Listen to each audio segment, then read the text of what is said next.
Uh, Good morning, everyone, and welcome to EDP and Applied Mathematics Seminar. It's a pleasure for me to open session 83 of this seminar.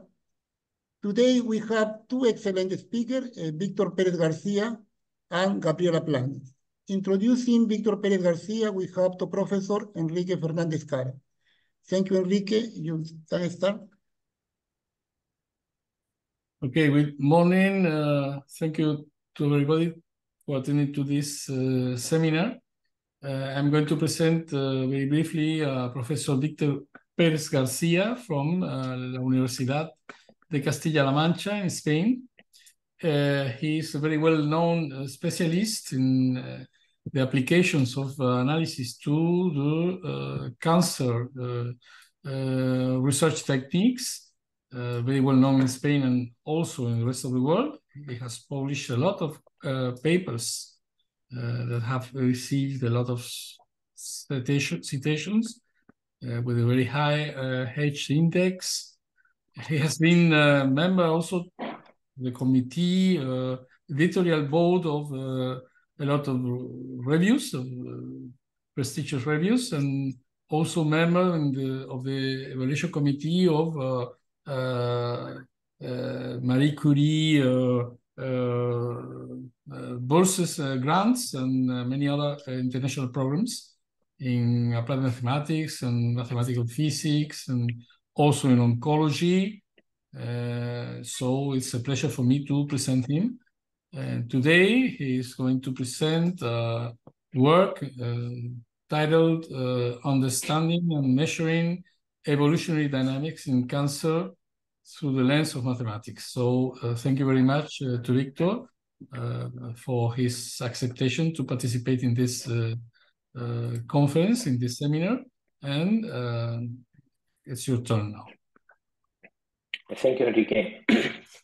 So, the first question is about the language of the presentation. So I was discussing previously with Enrique and other people in the board that I can do it either in Spanish or English, whatever you prefer. Enrique suggested that Spanish could be a better option, but I don't know if anyone in the audience prefers English, so it's up to you. I don't know if...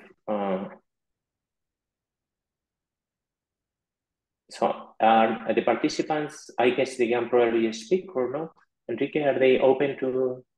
Yeah, no, I think you can do as you want, but I think that they will, the least I'm observing, I think that everybody will understand in Spanish too, so. Spanish, okay. So I will switch to Spanish then, but if there is something you don't understand or you prefer better English, for me it's no problem. Así que este es el título que en principio puse, luego vi que había quedado muy largo, así que tengo una versión más corta. La versión corta del título es algo así como que nosotros queríamos utilizar control óptimo, EDPs y cosas similares en oncología y al final acabamos utilizando el teorema de Pitágoras. Y esa historia es la que os voy a contar de alguna manera. Y voy a hablar más casi del teorema de Pitágoras que de ecuaciones en derivadas parciales. Bueno, yo trabajo en el Laboratorio de Oncología Matemática. Esto es un grupo multidisciplinar que integra ingenieros, biotecnólogos, biólogos y matemáticos, por supuesto, informáticos, para abordar problemas relacionados con la oncología desde un punto de vista cuantitativo y computacional, utilizando las herramientas de las matemáticas. Y estamos en la Universidad de Castilla-La Mancha con la participación también de investigadores de la Universidad de Cádiz y la Universidad de Córdoba. Bueno, el cáncer es una enfermedad, de hecho son muchas enfermedades que están relacionadas con la proliferación celular y la movilidad. Como todos sabéis, estamos hechos de células, son como nuestros ladrillos básicos, fundamentales, y eventualmente esas células tienen su funcionamiento normal, donde las células mueren y van siendo reemplazadas por otras, y en algunos casos este buen funcionamiento, la homeostasis en el organismo se rompe, y algunas células empiezan a proliferar sin control, dando lugar al cáncer. Así que si tenemos proliferación descontrolada y posibilidad de que esas células se vayan a otros sitios, tanto a nivel local como a otros sitios del organismo, pues tenemos un cáncer. Y hay muchas enfermedades que acaban teniendo esos requisitos y que por lo tanto se llaman cánceres. Es la segunda causa de muerte en el mundo. Estamos hablando de unos 10 millones de muertes anuales y unos 20 millones de diagnósticos de cáncer cada año. Bueno, desde un punto de vista matemático, una de las cosas que nos preocupa es describir los fenómenos naturales utilizando pues, ecuaciones. Y los matemáticos aplicados, como bien sabéis, nos gusta utilizar las ecuaciones diferenciales, entre otras herramientas, para describir cómo cambian las cosas con el tiempo, por ejemplo. En particular, cómo crecen los cánceres. Y eso nos ha llevado a utilizar distintos tipos de modelos, por ejemplo, modelos muy sencillos como el crecimiento exponencial, donde esencialmente supone que todas las células que hay en un tumor pues están proliferando con una cierta velocidad de proliferación lambda y que da lugar a una ley de crecimiento exponencial muy sencilla. Aunque este tipo de crecimiento ocurre en algunos sistemas, sobre todo in vitro, sistemas experimentales, no da lugar a un crecimiento realista, porque daría lugar a un crecimiento exponencial, que no puede ser sostenido en ningún sistema. Así que, en la práctica, pues hay otros tipos de crecimiento que se han utilizado mucho en la literatura por la comunidad científica biomatemática, como el crecimiento logístico, que de alguna forma limita el crecimiento, limita el tamaño del tumor a un tamaño máximo que se denomina la capacidad de carga K mayúscula, u otros como el crecimiento dirigido por la superficie. No sé si esto está tapando la pantalla, voy a intentar minimizar. Así. Donde se supone que las células que tienen más capacidad proliferativa son aquellas que están en la superficie del tumor. Si es un tumor aproximadamente esférico, pues el crecimiento será proporcional a la superficie más o menos de la esfera, que irá con un exponente 2/3. Así que todas esas leyes de crecimiento se han utilizado en la práctica para describir tanto en sí mismas de modo aislado como parte de modelos más sofisticados, por ejemplo, modelos espaciales de ecuaciones en derivadas parciales, para describir el crecimiento de los tumores. Hoy os voy a dar una perspectiva nueva, teniendo en cuenta, en primer lugar, que los datos que hay disponibles para ver cuál de esas leyes de crecimiento, los datos son limitadísimos. Y la razón es muy sencilla. No tenemos datos de crecimiento de los tumores en humanos porque enseguida los tratamos. Y si no tenemos interacción de tratarlos, tampoco monitorizamos su comportamiento. De modo que, sorprendentemente, hay muy pocos datos que nos digan cómo crecen los cánceres de modo cuantitativo en los humanos. Lo que nosotros nos gustaría de unos datos longitudinales que nos den idea de leyes de crecimiento, eso prácticamente no existe. Y os voy a dar un punto de vista un poco original, que es el punto de vista metabólico. Y para ello vamos a empezar haciéndonos una pregunta, que es la siguiente. ¿Cuánta energía requiere un animal para funcionar? Digamos, ¿cuántas kilocalorías por día? Bueno, sabemos que para el caso de los humanos, pues más o menos andamos por unas 2.000 kilocalorías, algo así. ¿Y eso qué tiene que ver con cáncer? Pues vamos a verlo. Bueno, en principio, lo que uno pensaría es que si estamos hechos de células y cada célula necesita una cierta cantidad de energía para subsistir, pues la cantidad de energía o la cantidad que necesitamos por día, ese metabolismo, será más o menos proporcional a nuestro volumen o nuestra masa. Es lo primero que esperaríamos. Pero desde el siglo XVIII ya sabían que esto no era así. Y de hecho, voy a poner un ejemplo. Un ratón tiene una masa típicamente de 100 gramos y la energía que necesita por día son unas 14 kilocalorías. Un elefante tiene una masa de unos 1.000 kilos y la energía que necesita por día son unas 14.000 kilocalorías. Cuando miras los ratios, la masa del elefante es 10.000 veces la del ratón y, sin embargo, la energía que requiere el elefante solo es 1.000 veces la del ratón. O sea, que sea lo que está haciendo el elefante con la energía, está haciendo un uso extremadamente eficiente en comparación con el uso que hace el ratón. Bien, la respuesta a este problema la dio Max Kleiber, que era un bioquímico austríaco que trabajaba en California en 1932. Lo que hizo Kleiber fue coger distintas especies y hacer un diagrama en escalas logarítmicas donde puso esencialmente el tamaño o el peso en kilos y las calorías que necesitan por día. Y pues mezclando datos de distintas especies, desde más pequeñitas como ratas o ratones, hasta pues vacas y bueyes, pasando por otras especies distintas como perros, hombres, mujeres, pues construyó un ajuste y le salió un exponente 3/4, 0,74.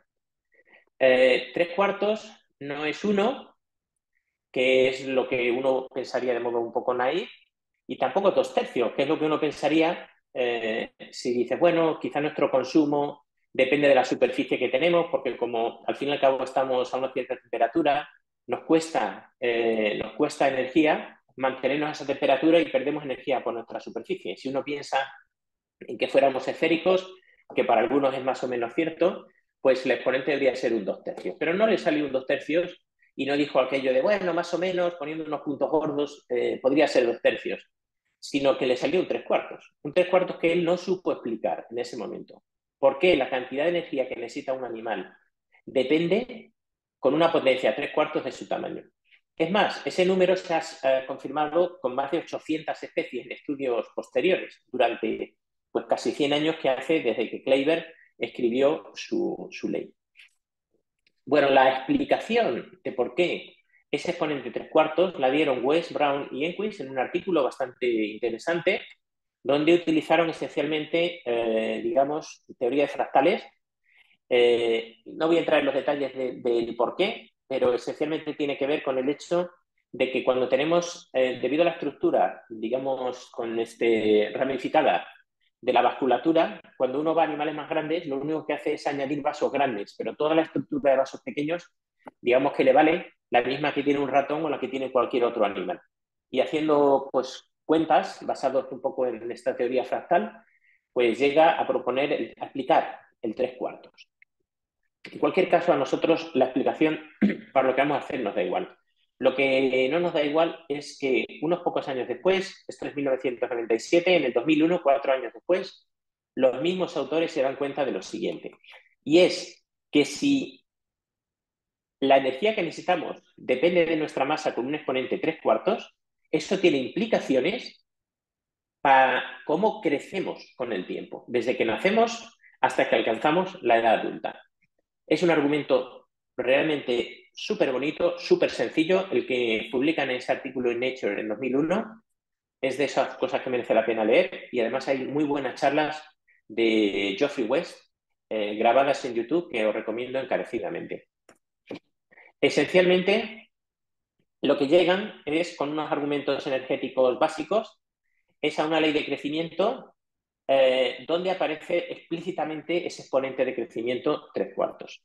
Y lo que es más interesante es que cuando cogen datos de crecimiento con el tiempo de distintas especies animales, desde que nacen hasta que alcanzan la edad adulta, y adimensionalizas, pues todos los datos de todas las especies animales caen encima de una curva universal que es la solución de esta ecuación diferencial ordinaria que se llama la ecuación de Born-Talanxy. Y es una ecuación súper sencillita, ecuación de primer curso de primera semana del primer curso de ecuaciones diferenciales ordinarias.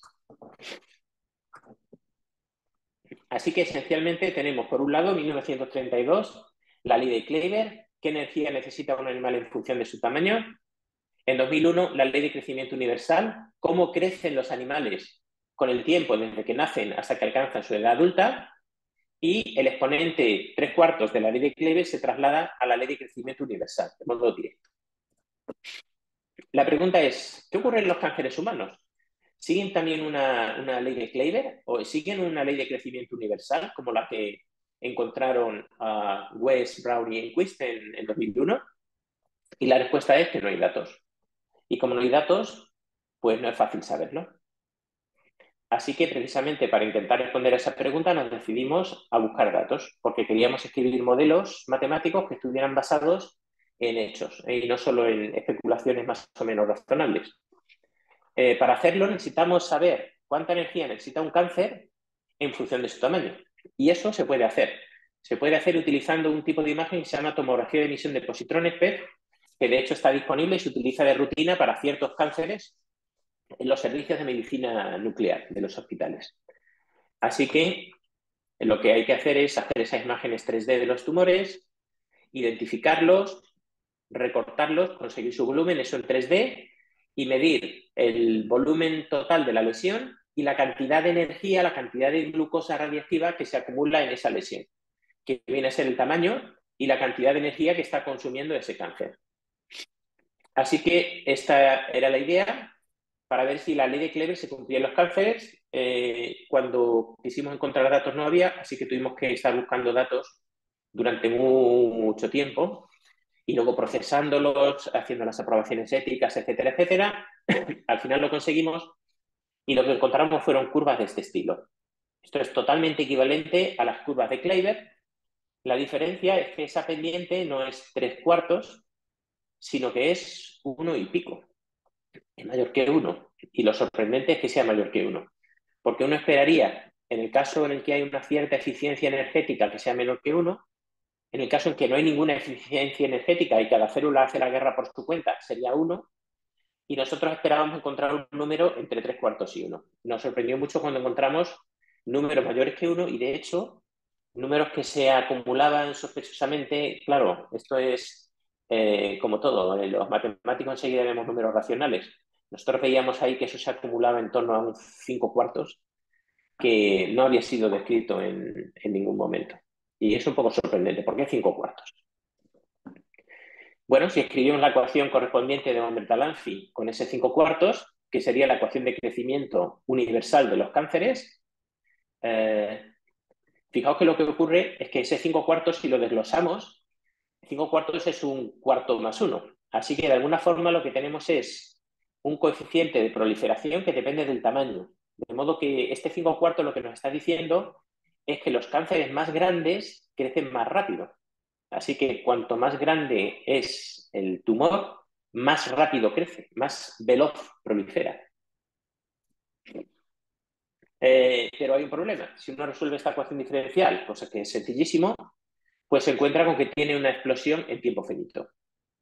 Y si uno va a decirle a un biólogo que tiene un modelo matemático donde hay una explosión en tiempo finito, pues le dice que es lo que se ha tomado, que eso no puede ser. Y si le insistes, lo que te dice es que lo demuestres. Es curioso porque con los biólogos pasa con frecuencia que las mismas palabras significan algo distinto. Cuando te dicen demuéstralo, lo que te están diciendo es que les enseñes un experimento donde eso pase, que es muy distinto de lo que nosotros entendemos por demuéstralo. Así que para demostrarlo hay que coger datos de tumores que no estén tratados y de los que se vayan haciendo imágenes secuenciales con el tiempo, cosa que es harto difícil, harto difícil. Después de darle varias vueltas al mundo, pues conseguimos encontrar unos cuantos sets de datos. Un set de datos de metástasis cerebrales, un set de datos de cáncer de pulmón, gliomas de bajo grado, que son tumores cerebrales, y meningiomas atípicos, que son otros tumores que son intracraneales, pero que no son cerebrales, son de las meninges.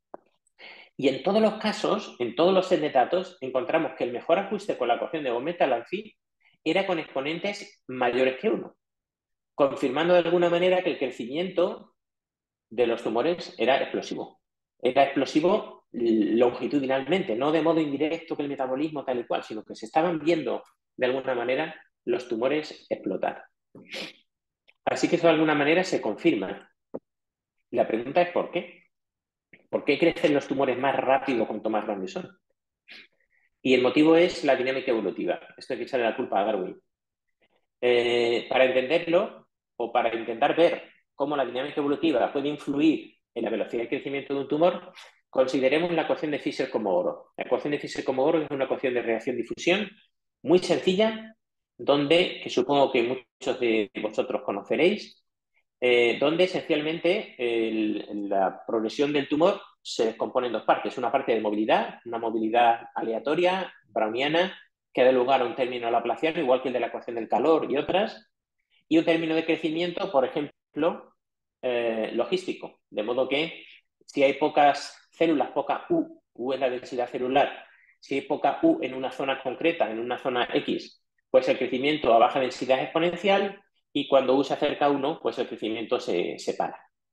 Esta ecuación de Fischer-Komogorov también es una vieja ecuación, es 1930, escrita independientemente por Fischer y por Komogorov junto con otros investigadores soviéticos, y esencialmente lo que vieron es que esta ecuación da lugar a unos frentes que se propagan, unas traveling waves que se propagan con velocidad constante. Lo que hicimos fue coger la ecuación de Fischer-Komogorov y añadirle un poquito más de biología. esa biología son las mutaciones. Es darnos cuenta de que en un tumor todas las células no son iguales, sino que precisamente por los fallos que acumulan esas células, pues pueden aparecer nuevas mutaciones que hacen que las células puedan, algunas mutaciones son dañinas y llevan a la muerte de esas células, pero otras le pueden dar alguna ventaja competitiva frente a las demás células. Una de las ventajas competitivas más obvias es que haya una mayor proliferación. Así que añadimos un término que nos viene a dar la probabilidad de que haya un incremento de la proliferación por efecto de una mutación, que es SR1, y es proporcional al número de células que hay, donde el número de células es simplemente pues, la masa de la solución. Así que eso es una ecuación no local, en llevas parciales, que curiosamente no se ha estudiado en detalle, y algunos colegas de análisis con los que he hablado, enseguida que la ven me dice, ¡guau, esto, déjame un rato que cojo una servilleta y demuestro algo tal! Y luego no es tan fácil, luego no es tan fácil. Al cabo de varios años, luego nadie me ha dado un resultado que diga, no, mira, teorema, ta. ¿Y cuál es el teorema que queremos ver aquí? Pues un teorema de explosión, de blow-up. La pregunta es si esa pequeña modificación de añadir el hecho de que las células pueden cambiar, pueden mutar y aumentar su proliferación, ¿a qué nos lleva eso?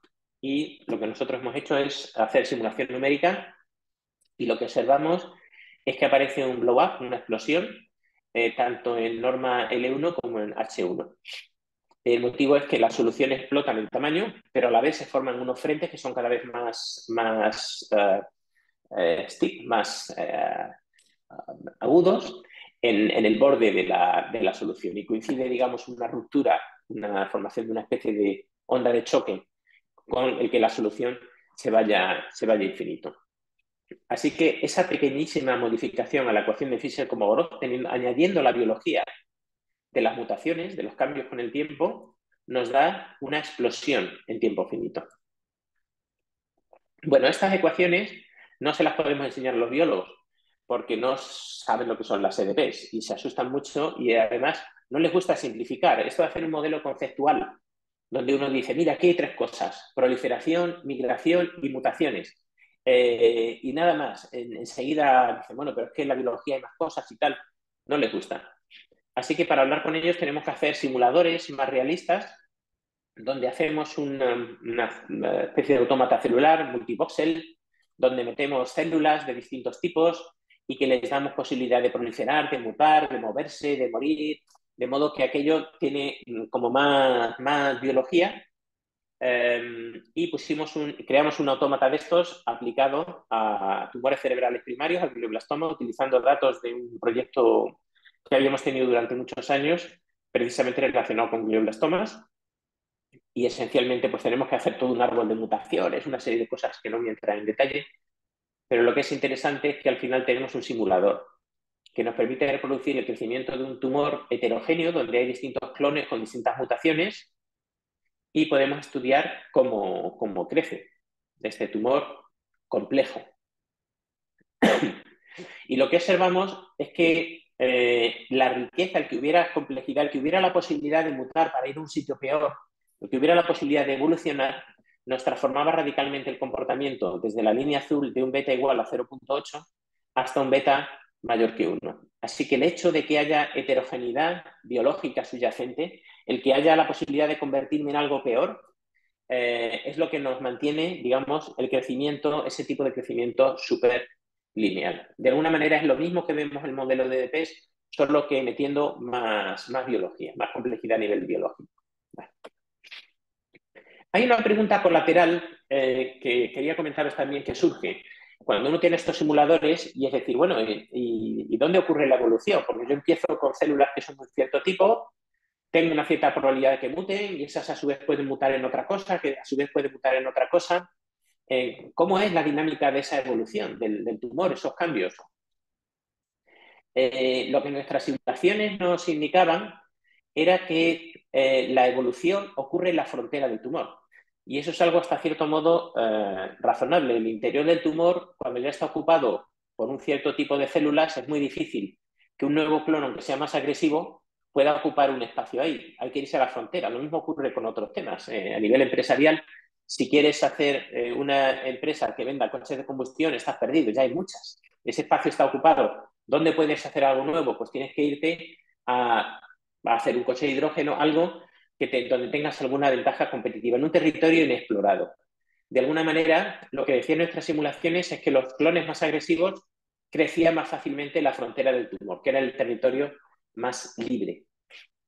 De alguna manera, la ecuación de Fischer-Kolmogorov tiene algo parecido. La ecuación de Fischer-Kolmogorov, cuando uno simula un dato inicial localizado, de soporte compacto o algo gaussiano más o menos localizado, lo que ocurre es que primero crece en la zona del centro hasta que alcanza la densidad máxima y luego se mueve hacia la frontera. Inicialmente, la actividad máxima, la máxima proliferación, la máxima creación de células ocurre en las zonas centrales del tumor, de la ecuación de Fischer-Kolmogorov. Y a partir de un cierto momento, cuando esa solución empieza a ensanchar, la actividad en el centro no puede haber más actividad porque ya estamos en la máxima densidad celular, la solución va ensanchando hacia los lados. Así que tenemos como una transición de una primera etapa donde la actividad está en el centro del tumor, que correspondería a cánceres en estadios iniciales, a otra etapa en la que el pico de la actividad está en la frontera del tumor, que serían cánceres avanzados. Y nos preguntamos, bueno, modelizamos esto con una ecuación, derivadas parciales no local y tal y cual, que me la salto, y lo que nos preguntamos es si estas predicciones, que se ven tanto en el contexto de la ecuación de Fischer-Kolmogorov como de otros modelos más sofisticados que incluyen un poquito más de biología, si eso ocurría en la realidad o no.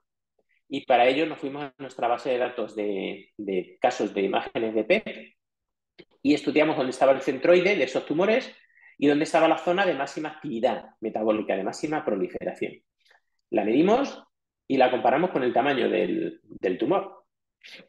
Lo que nosotros esperaríamos, lo que dicen las matemáticas, si esos modelos son ciertos, es que aquellos tumores que tienen el pico de actividad cerca de la frontera serían más agresivos, más avanzados que los que tienen el pico de actividad metabólica cerca del centro.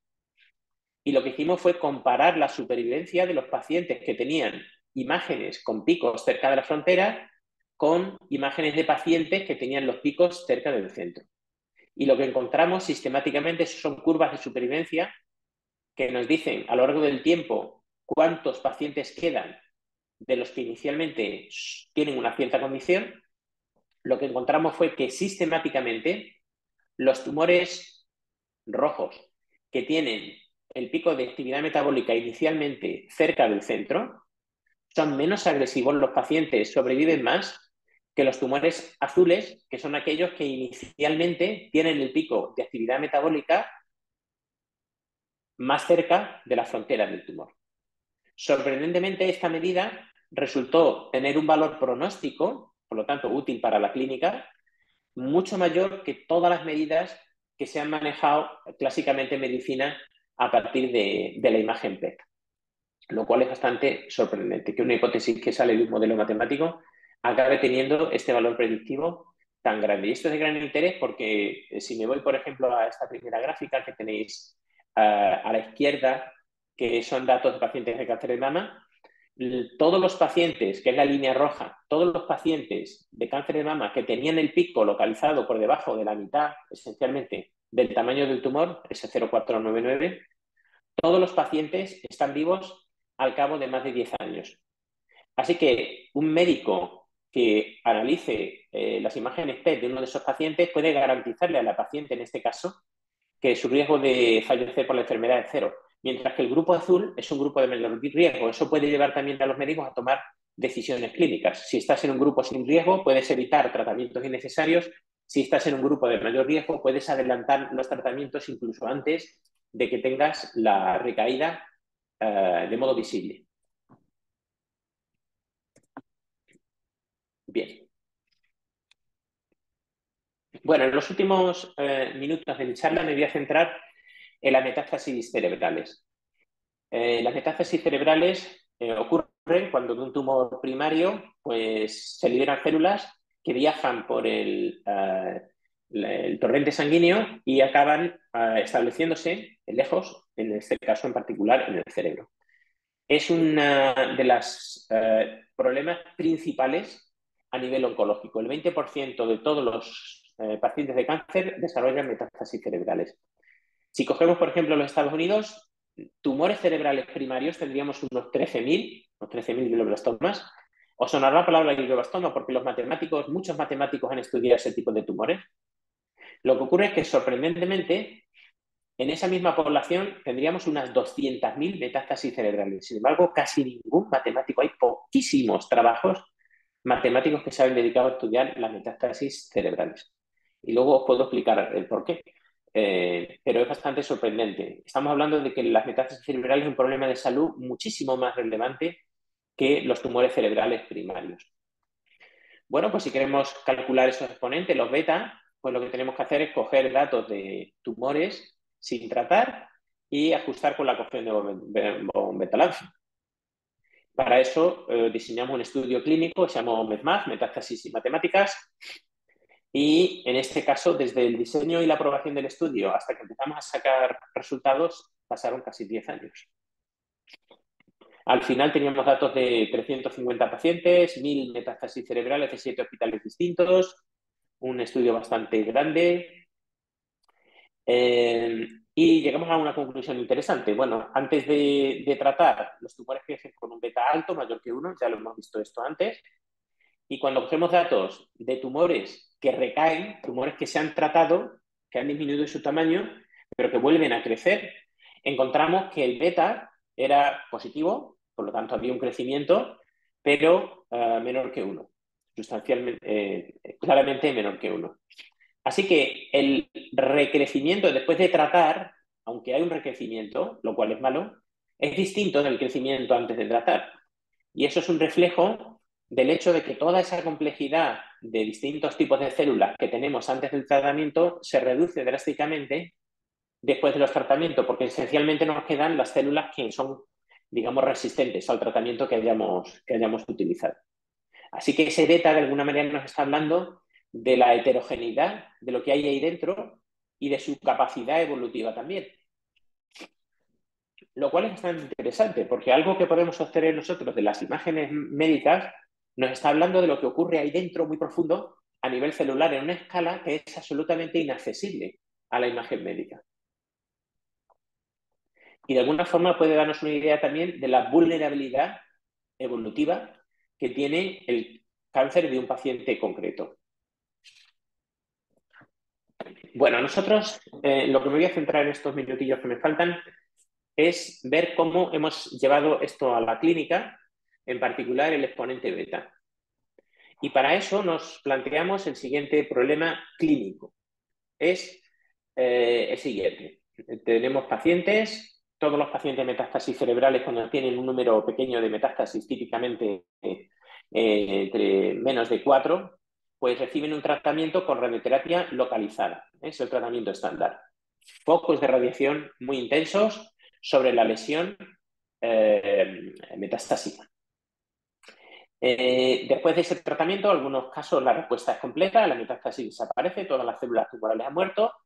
En otros casos, lo que ocurre es que hay una cierta decrecimiento del tumor, como se ve, por ejemplo, en estos casos.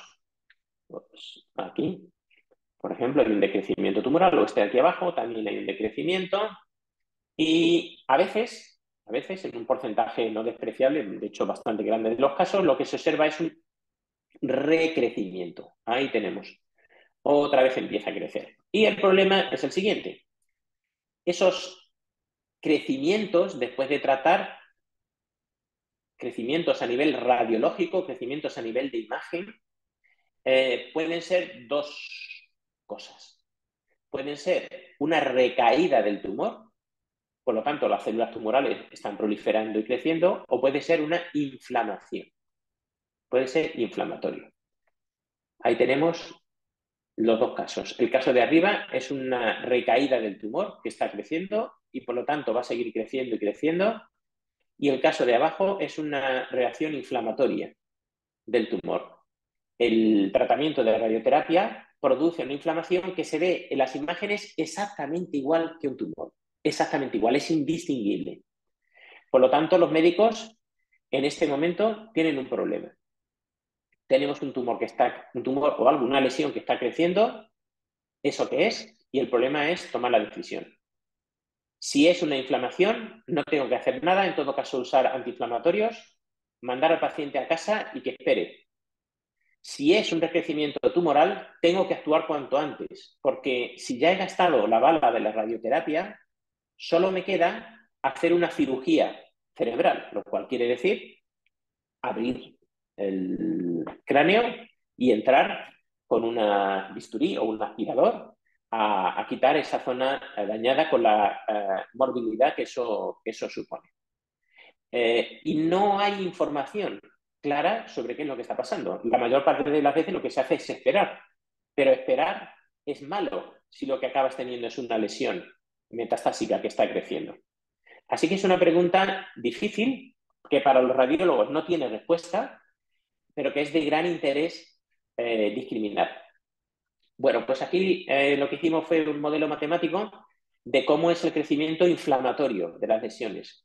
Y la conclusión a la que llegamos era que el crecimiento inflamatorio, si lo modelizas bien, metiendo los distintos compartimentos que hay ahí, y luego todos esos compartimentos lo intentas describir de modo efectivo por una ecuación de Von-Mental-Amphy, daría lugar a crecimientos rápidos.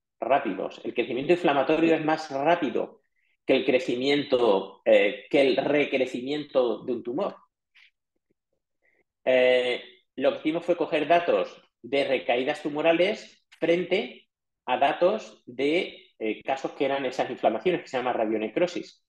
Y efectivamente observamos que el beta promedio de las radionecrosis era 2,51, el beta promedio de las recaídas tumorales era menor que 1, 0,60 y tantos, y de alguna manera esas diferencias significativas entre estos dos grupos nos permitían construir un clasificador basado en el exponente de crecimiento. De modo que observando el patrón de crecimiento, el volumen, cómo cambia con el tiempo, con 3 seguimientos consecutivos, el clasificador es capaz de proporcionar una cierta información que es mejor que nada, no es perfecta, pero es mejor que nada, sobre lo que puede estar pasando en un paciente concreto. Esto, curiosamente, lo publicamos en una revista médica que se llama Neuro-Oncology Advances, que es una de las revistas oficiales de la Society for Neuro-Oncology, que es la sociedad, sobre todo americana, norteamericana, canadiense, y también de la European Association for Neuro-Oncology. A mí me resulta siempre muy curioso esto de que puedas publicar un artículo médico con una conclusión interesante basado en ecuaciones matemáticas. Bien, uno pensaría que con publicar algo de ese estilo, pues nuestro trabajo ya está hecho y que ya es cosa de los médicos el seguir adelante. Pero normalmente casi nada de lo que hacemos les parece bastante, les parece suficiente. Y una objeción que nos ponen a veces es, bueno, ya esto está muy bien, pero hace falta sacar los volúmenes. Y no tenemos tiempo de sacar los volúmenes porque es que para sacar los volúmenes hay que reconstruir en 3D, te llevas un cuarto de hora y tenemos 5 minutos para informar a un paciente. Así que esto, bueno, está muy bien, pero no es práctico. No es práctico porque requiere 15 minutos por paciente. Y luego, segunda objeción, bueno, esa cosa extraña que habéis inventado, eso beta, eso qué es, eso tan raro, ¡buah! Eso es inaccesible a nuestro conocimiento. Así que, bueno, para intentar responder a estas preguntas, pues hicimos 2 estudios. El primero fue, en vez de utilizar los volúmenes bien calculados, bien medidos, pues coger la metástasis y medirles 3 diámetros ortogonales, supone que son elisoides, y calcular los volúmenes como si fueran elisoides. Y afortunadamente, como la mayoría de las lesiones son pequeñitas y tienen formas bastante redondas, pues todo el análisis funciona igual si en vez de utilizar los volúmenes, mides directamente 3 diámetros ortogonales y con eso supones que es un elipsoide y calculas el volumen con una aproximación elipsoidal. Así que no hace falta segmentar, sino simplemente hacer clic, clic, clic, clic y clic, clic. Y eso lo puede hacer el médico en cuestión de segundos, fácilmente. Y de cara a calcular ese beta, que entiendo que a nivel médico es hacer un ajuste del beta, tal, es algo también un poco tal, pues lo que hemos hecho ha sido poner un servicio online que va a estar gratuito, que va a estar en marcha pronto, donde el médico podrá introducir los diámetros de las 3 medidas consecutivas y directamente una aplicación les dará online directamente tanto el beta como la probabilidad de que ese tumor sea un tumor o sea una respuesta inflamatoria. Bien, con eso uno pensaría que se puede ir a descansar y hacer matemáticas de las otras, profundas y tal y cual, pero no. En ese momento nos hicieron una pregunta. Nos dijeron, bueno, pero ¿por qué usáis volúmenes? Y nosotros dijimos, bueno, ¿y de qué otra forma se puede estudiar el crecimiento de algo si no medimos sus volúmenes? Nos dijeron, no. Tenéis que hacerlo como dice el estándar. Tenéis que usar el criterio RANO. Así es como se hacen estas cosas. Así que nos fuimos a entender qué era el criterio RANO. El criterio RANO es un criterio que está publicado en el Lancet Oncology. Lancet Oncology es una de las mejores revistas de oncología, donde se publican los ensayos clínicos exitosos de los fármacos mejores, una revista de altísimo índice de impacto, de altísimo prestigio. Pues ahí estaban los criterios sobre cómo hay que medir el tamaño de las metástasis para ver si crecen o no crecen y tal. Y os voy a contar lo que encontramos en ese artículo. Lo que encontramos es lo siguiente, un artículo firmado por todos los grandes y prestigiosos investigadores del campo. Ahí ponen un ejemplo de una lesión, figura 1 del artículo. Dice, a ver, ¿cómo funcionan los criterios para ver si las lesiones crecen o no crecen? Dice, lo primero que tenéis que hacer es medir, en esa lesión hay dos zonas. Una es la zona negra, que es un tejido ya muerto, se llama necrosis, zona necrótica, y luego está toda esa zona blanca, que eso sí que es la parte, digamos, masiva del tumor, donde están las células tumorales, simplificando un poco. Así que lo que dice el artículo es, hay que medir el diámetro más largo que se pueda meter ahí, excluyendo la zona necrótica, y dibujan esa barra blanca, ¿vale? Ese es el diámetro más largo. Bueno, primero hay que entender que eso es un corte 2D y que el tumor es 3D. Por lo tanto, meter el diámetro más largo en un corte 2D, a saber. Pero bueno, esto es así, esto es lo que dice. Pero después yo veo eso y si Pitágoras se levantara de su tumba, se volvería a morir. Porque a mí se me ocurren otras formas de meter ahí diámetros más largos. Basta con coger la diagonal, por poner un ejemplo. Pero esta es la figura 1 de ese artículo. Entonces, te dice, haz esto, luego haz eso 3 meses después y compara las longitudes. Compara longitudes y mira a ver si difiere más de un 30% es que ha crecido y si no, no. Nosotros hemos cogido casos de tumores donde el volumen crece al doble, pero que según el criterio RANO no crecen. Según este criterio, entre comillas, cutre, no crecen.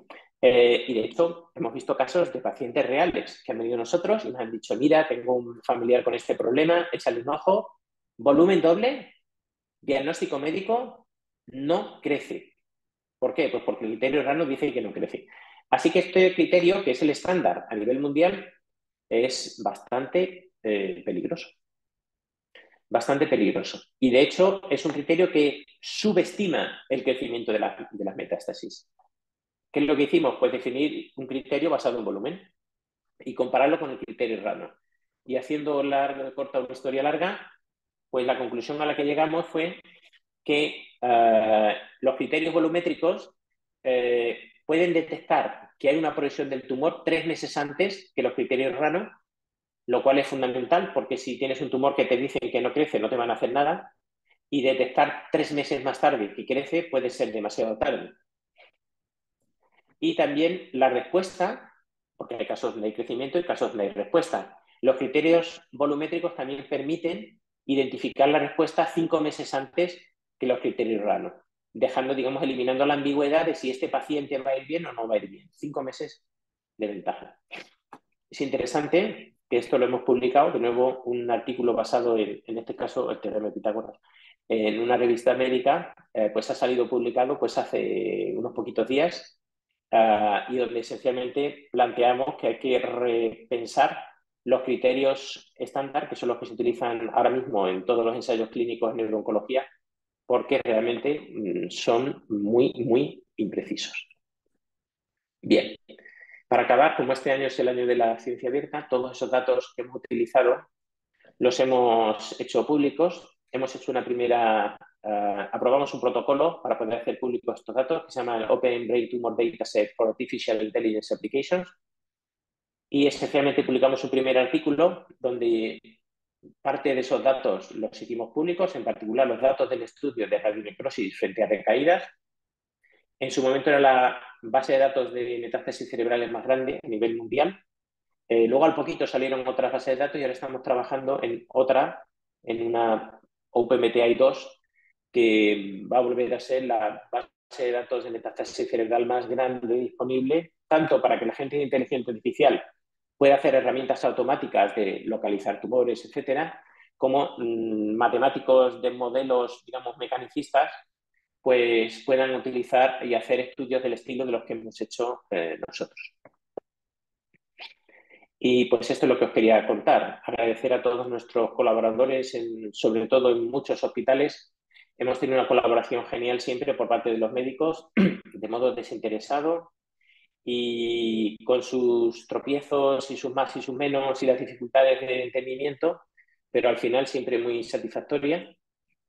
Y sobre todo a los miembros de nuestro equipo de MOLAB, especialmente a los que han trabajado en este proyecto, por ejemplo Beatriz Ocaña, Julián Pérez Beteta y muchos otros, y nuestros colaboradores en otros sitios, y a los financiadores de nuestra actividad, en particular para el tema de las metástasis cerebrales, la Asociación Española contra el Cáncer, la Canadian Cancer Society, la Fundación McDonnell y otras instituciones públicas españolas. Y bueno, pues esto es lo que os quería comentar. Espero que haya sido de vuestro interés y quedo a vuestra disposición para cualquier pregunta que tengáis.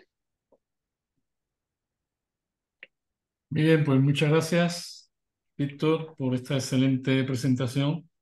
Ha quedado todo muy, muy interesante y además yo creo que con bastante claridad el tipo de actividad y de interés que tiene lo que hacéis. Y entonces, bueno, pues tenemos aquí un pequeño turno para preguntas, por si alguien quiere intervenir. Pueden preguntar por el chat o de viva voz, como quieran.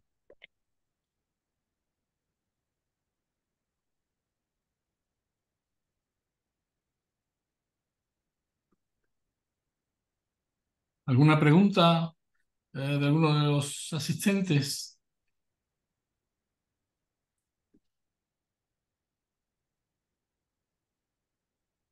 A ver, yo te quería hacer un par de preguntas de tipo general. En fin, también un poco para satisfacer alguna curiosidad que tengo.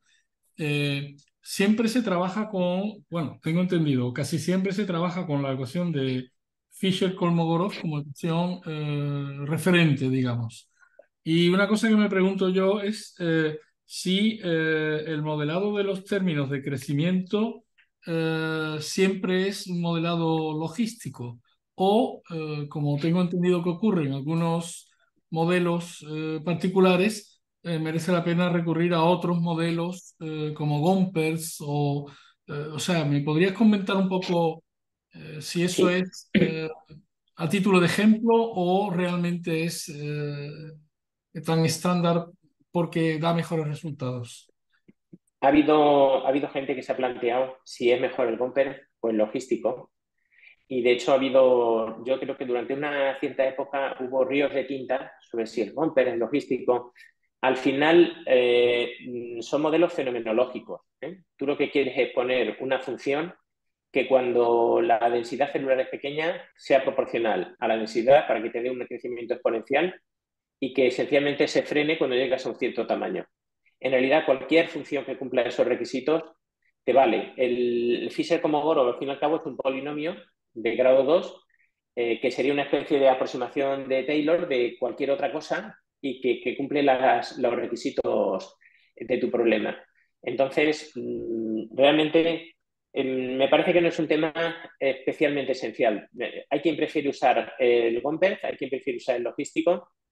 Cualitativamente te cambia un poquito la forma, pero a nivel cualitativo, y todos estos modelos son cualitativos, eso sí que es importante. Toda la modelización matemática de estas cosas no se puede pretender que decir, no, es que voy a predecir dónde va a estar la densidad. Esto no se puede hacer, o sea, pero sí que puedes utilizar los modelos como plataformas para testar ideas o conceptos, ¿eh?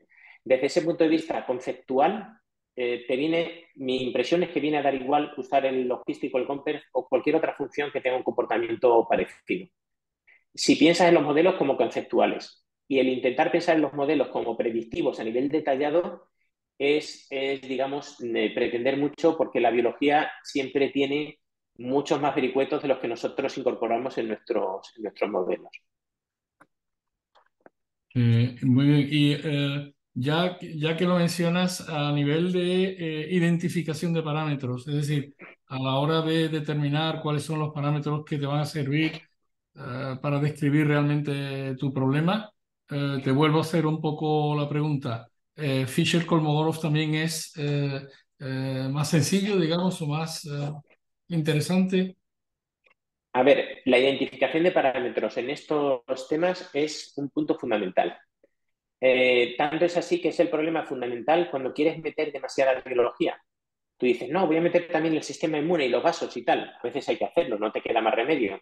Pero hay que intentar, en mi opinión, siempre usar el modelo más sencillo que sea compatible con la información que tienes y con el proceso que quieres describir. Porque si no, enseguida sobreparametrizas el sistema. Siempre tienes muchos más parámetros que estimar que datos disponibles. Y al final puedes hacer lo que quieras. Te llevas el sistema a donde tú quieras. Entonces, siempre mi recomendación, desde luego, es usar modelos lo más mínimos posibles, lo más sencillos y con el menor número de parámetros, porque si no, en cuanto quieres meter dos cosas, te vas a 5, 6, 7, 8, 10 parámetros y eso ya es imposible de estimar con la información que normalmente hay disponible, que suele ser muy limitada.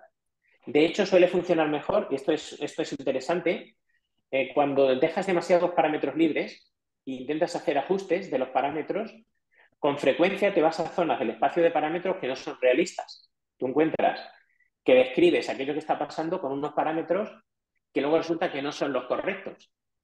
Es mejor decir, bueno, este parámetro queremos que más o menos su valor anda por aquí. Es mejor fijar todo aquello que conozcas a priori y dejar libre la mínima cantidad de parámetros para evitar problemas de sobreajuste. Hay problemas de sobreajuste a montones en la literatura, incluso con modelos mecanicistas, como estos de los que os he hablado. Si pasas a la inteligencia artificial, entonces ya tienes centenares o miles de parámetros que estimar con pocos datos. Realmente sacas lo que quieras, pero no es un reflejo de lo que está pasando en el sistema.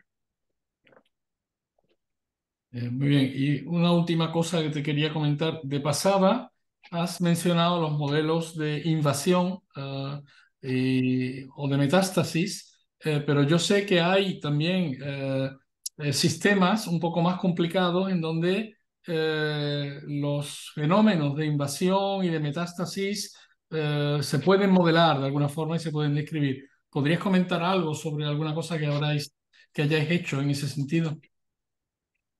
A ver, aquí digamos que habría que diferenciar, se habla de metástasis normalmente cuando hablas de una diseminación remota, ¿vale? Y hablamos más de invasión cuando lo que pensamos es en ocupar el espacio adyacente.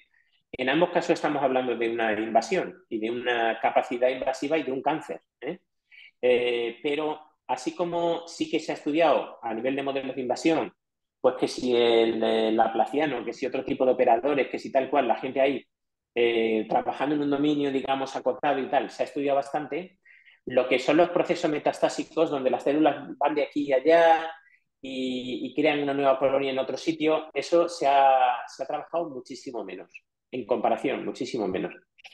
Fisher-Kolmogorov también es un buen modelo, mientras lo que tengas es un crecimiento invasivo, porque Fisher-Kolmogorov al final tiene una difusión que automáticamente te lleva células a cualquier sitio del dominio en el que estás.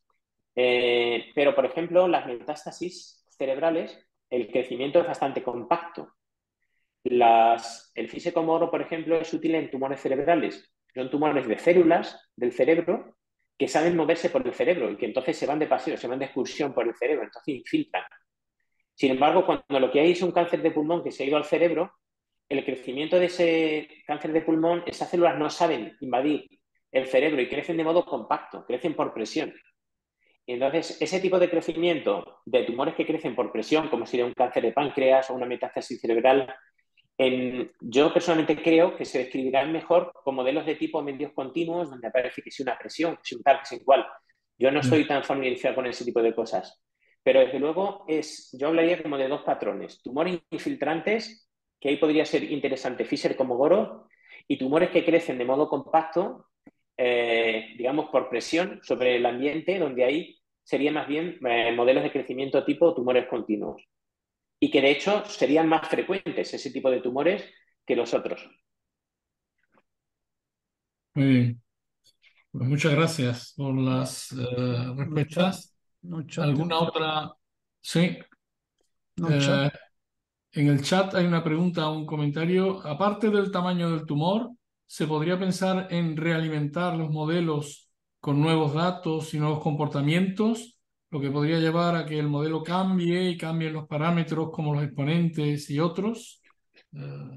Sí, hay muchos elementos que juegan un papel importante en el crecimiento tumoral. Por supuesto los tratamientos, pero hay otros que se están conociendo cada vez más, como es la interacción con el sistema inmune.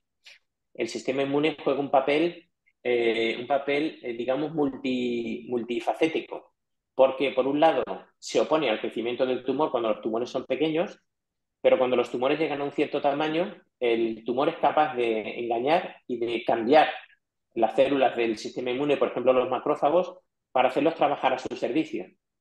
De modo que el sistema inmune acaba jugando un papel de pro y antitumoral complicado que se está acabando de entender recientemente en el crecimiento del tumor. Y así muchos otros procesos. Aquí los límites son los datos que uno tenga y el tipo de tratamiento que esté pensando utilizar. Pero luego están los vasos sanguíneos, que los vasos juegan un papel importante. El tumor estimula el crecimiento de vasos sanguíneos que facilitan el crecimiento del tumor en sí mismo, por lo tanto ahí hay otra retroalimentación y otras cosas. Así que se pueden hacer modelos de 1000 cosas, modelos, y de hecho hay una gran dispersión del tipo de modelos que la gente ha utilizado. Pues no incluyo esto, no incluyo aquello. Depende de lo cerca que estés de una aplicación concreta o no, pues te puedes permitir la libertad de decir, yo voy a meter estas 3 o 4 cosas y si no hay datos, bueno, me da igual, y construyo un modelo e intento ver esto a qué es lo que lleva. Y si te quieres atar a los datos, entonces intentas ir un poco más despacio, porque de las cosas de las que no tienes información, pues a veces prefieres no meterlas. Muy bien, muchas gracias. ¿Alguna otra pregunta o comentario? Bueno, pues si no hay nada más, muchas gracias de nuevo a Víctor por la excelente Gracias. presentación y paso la palabra a Juan para que continúe con la sesión. Thank you, Professor Enrique. Thank you a lot, Professor Víctor Pérez García, for your amazing talk.